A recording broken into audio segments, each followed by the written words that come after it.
சென்னை மாநகர காவல்துறை என்னை கைது செய்ய வந்திருக்கு. நான் இன்னும் கதவு திறக்கல. வழக்கறிஞர்கள் வரட்டும்னு சொல்லிட்டு வெயிட் பண்ணிகிட்ருக்கேன். உடனே தரங்க அப்படின்னு சொல்லியிருக்கிறாங்க.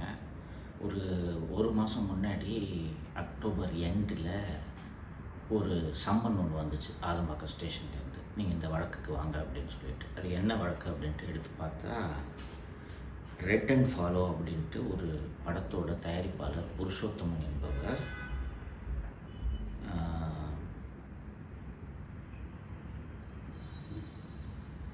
27/6/2025 அன்று என்னை 30/6/2025 அன்று என்னை அலுவலகத்துக்கு வந்து பார்த்து, எனக்கு வந்து நீங்கள் என்னை பற்றி தப்பாக பேசிட்டீங்க அந்த வீடியோவில், அந்த வீடியோவை நீக்குங்க அப்படின்ட்டு சொன்னதாகவும், நான் மாலதி அலுவலகத்தில் இருந்தவங்க எல்லோரும் சேர்ந்து அவனை அடித்து, இன்னும் 10 லட்ச ரூபா கொடுத்தா தான் வீடியோவை நீக்குவேன் அப்படின்னு சொன்னதாகவும், அவன் கையில் வச்சிருந்த ஒரு 2 லட்ச ரூபாயை பிடுங்கிக்கிட்டதாகவும் ஒரு எஃப்ஐஆர் அப்படின்ட்டு அலிகேஷன் அப்படின்றது தெரிய வந்துச்சு.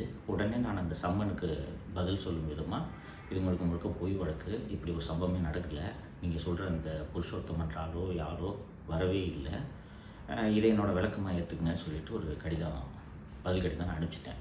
நவம்பர் 1 அன்றைக்கி நான் அந்த ரிப்ளை அனுப்பிச்சிருக்கேன். அதுக்கப்புறம் இது வரைக்கும் எந்த விதமான ஆக்ஷனும் போலீஸ் சைட்லேருந்து இல்லை. நேற்று நைட்டு சென்னை மாநகர காவல்துறை ஆணையர் திரு அருண் அவர்கள் பினாமி நிறுவனத்தின் மூலம் ஏகப்பட்ட முதலீடுகளை செய்திருக்கிறார் என்ற விவரங்களை வெளியிட்டதும் விடிகாத்தாலே இதே வழக்கில் கைது செய்யறதுக்கு வந்திருக்கிறாங்க. வழக்கறிஞர்கள் வந்த பிறகு தான் கதவை திறக்க முடியும், வெயிட் பண்ணுங்கன்னு சொல்லியிருக்கேன். இது உங்களுக்கான அப்டேட். மென்ஷன் பண்ணி தான் சார். ஆமாம், சரி.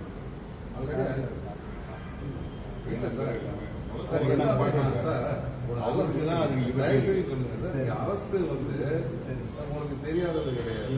நாங்கள் அரெஸ்ட் பண்ணுறோம், அப்புறம் நீங்கள் கேளுங்க.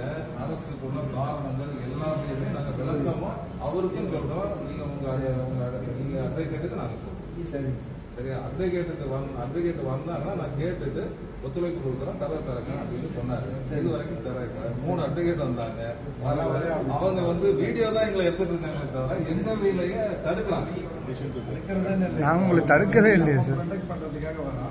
நோட்டீஸ் ப்ராப்பரா சர்வாச்சா நம்ம பார்த்துட்டு நம்ம சார் தான் சொன்னாரு சர்வ் பண்ணிட்டேன் அப்படின்ட்டு. முதல்ல எனக்கு காமிக்கிறேன்னாரு, இப்ப காமிக்க முடியாதுன்னு அரெஸ்ட் பண்றேன் அப்படின்றாரு. ஆமா சார், எவ்வளவு நேரம் சார்? கரெக்ட் சார், நீங்க ஆல்ரெடி சொன்னீங்க சர்வ் பண்ணிட்டேன் இருந்தா அவர் கோஆபரேட் பண்ணிருப்பாரு. அரசு பணிய புலன் விசாரணையை தடுக்கிறதுக்கு தான் நீங்க சார் உங்களை தடுக்கவே இல்ல. என்ன சொல்றாரு? உங்களை தடுக்கவே இல்ல. பார்த்ததே கிடையாது. நீங்க எப்படி நிக்கிறீங்களோ நாங்களும் அப்படிதான் நிக்கிறோம். உங்களை வந்து சார் நீங்க கல் தட்டாதீங்க, பெல் அடிக்காதீங்க, நாங்க எதுவுமே பண்ணலையே சார். வெயிட் பண்ணுங்க.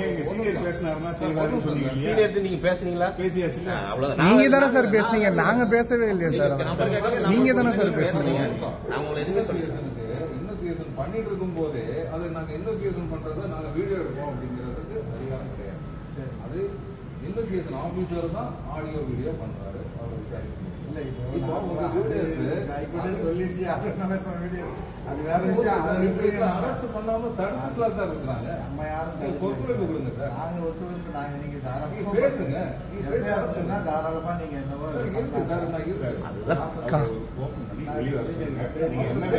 எல்லாத்தையும் ப்ராப்பரா நோட்டீஸ் அவருக்கு எல்லாம் பண்ணிருக்காரு சார். வாங்கினவரு அங்க இருக்காரு. இப்போ நாங்க என்ன விசாரிக்கணும்னு வந்தோமோ அது உள்ள உட்காந்து வீடியோ போட்டுட்டு இருக்காரு. எங்க கிட்ட தான் சொல்லணும். அதுலயே வீடியோ சொல்றாரு. இப்போ வந்து கைதே பண்ணல. இப்ப அவரு ஃபால்ஸா வந்து